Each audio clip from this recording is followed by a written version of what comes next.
Hello, everybody. I'm George Mylan. Well, thank you for coming back to my channel.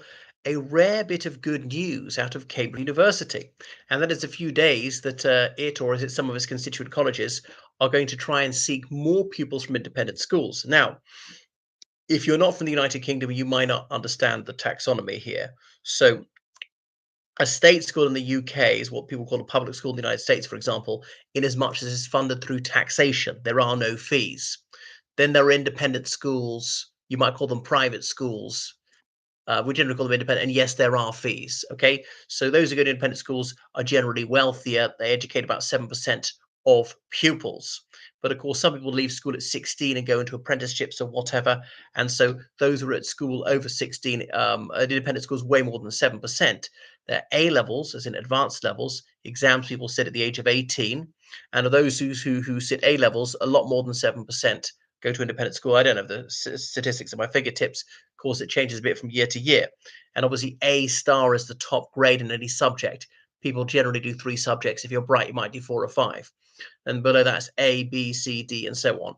So to apply to Cambridge or Oxford universities, you need to get an A star in everything you do, and three subjects would not be enough. You need to do more and more. And there are lots of extra exams beyond A levels because A level hasn't been challenging enough for decades, not since the early 90s for most things.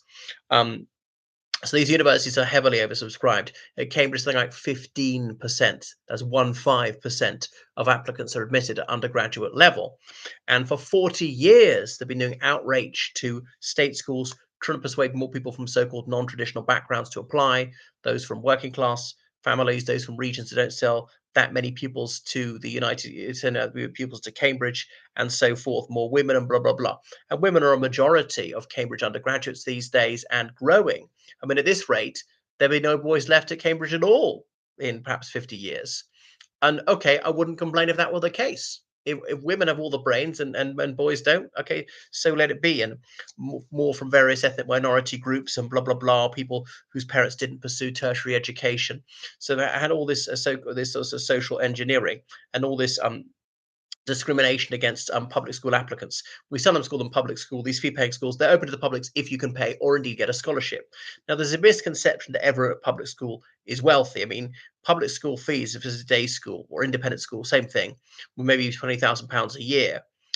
If it's a boarding school, could have been anything up to £65,000 a year. And of course, this Labour government, so much for social mobility, has made it even more financially exclusive by putting VAT on top of fees as value added tax is at 17.5%. What else? Whereas not everybody who goes to state school is poor or working class. Let's say Sir Paul McCartney, the Beatle, a billionaire, and his daughter, she went to a comprehensive school, as in a non-selective state school, driven by chauffeur every day. I know that because I knew one of her classmates.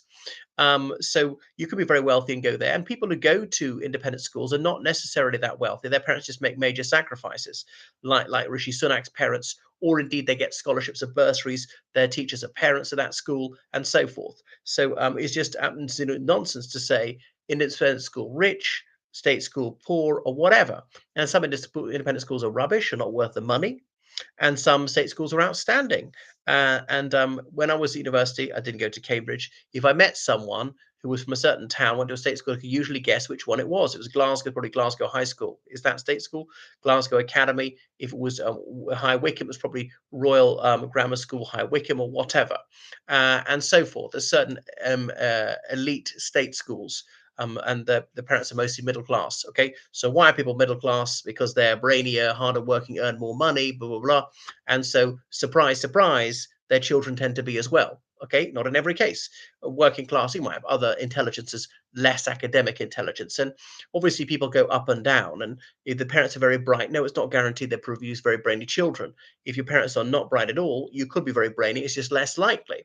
So that's it. So there's always been social engineering for ages. I think it's Trinity Hall, Cambridge, has said they are now going to try and seek more pupils for it from independent schools because they've been going overseas. So people went to independent schools, particularly Eton, are treated as a bad statistic. We desperately don't want to let this person in. He or she is bad news. I remember Lord Jenkins, when he was Chancellor of Oxford University, speaking about Etonians as though Etonians were bad news. They really didn't want them. It was that we're not guilty. Edinburgh University takes more Etonians than the University of Oxford, so therefore we're not that bad, as though Etonians are something evil and to be avoided, which is sick, discriminatory, and preposterous. So anyway, these universities have all been open to all social classes. I do realize that, I mean, for financial reasons in the 20th century, it was almost impossible to attend tertiary education unless you were from a middle class or upper class background. Okay, so yeah, so that's why Trinity Hall said they're going to try to persuade pupils from these schools to apply more often because they're better prepared for certain subjects. Okay, so why not have them in then? That's great.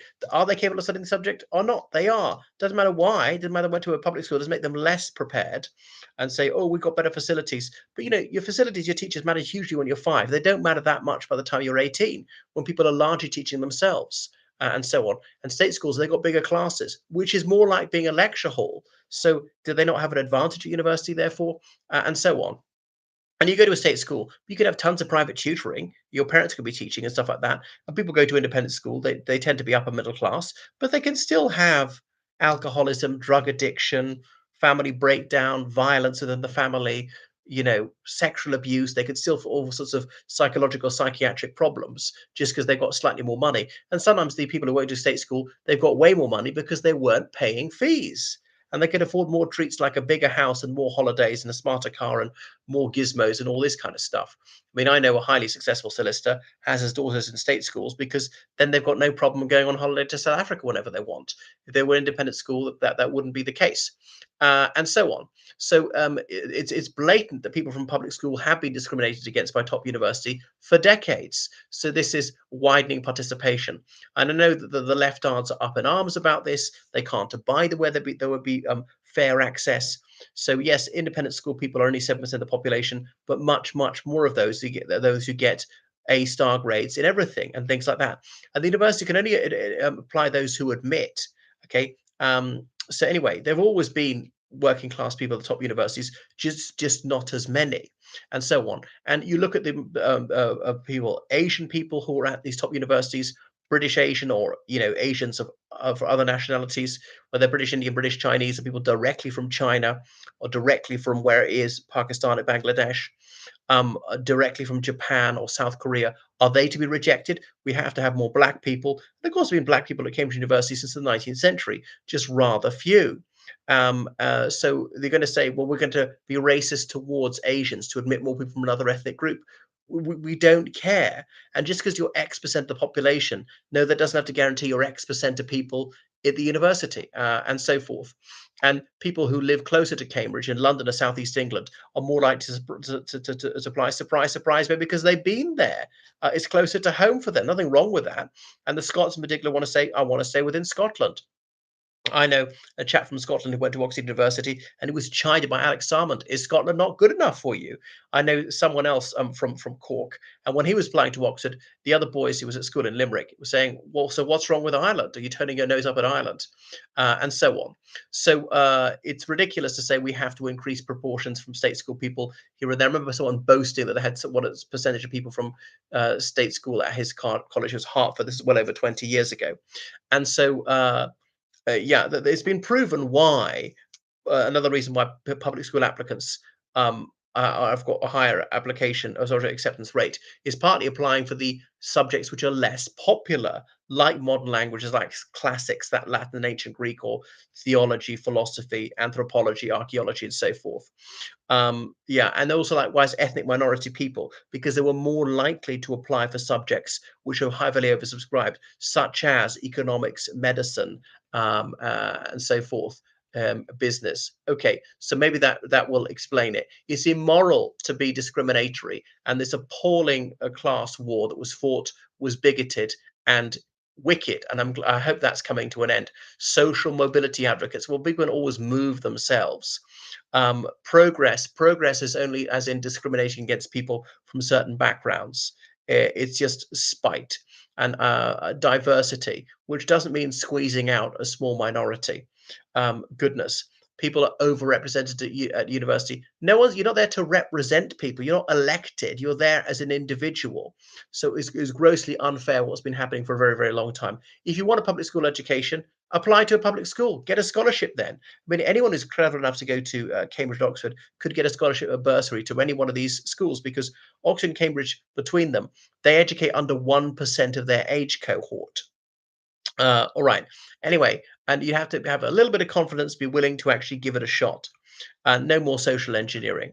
Right. Thank you so much for watching my channel. Make sure you subscribe on Patreon. Donate to PayPal, georgecallahan790@gmail.com. Goodbye.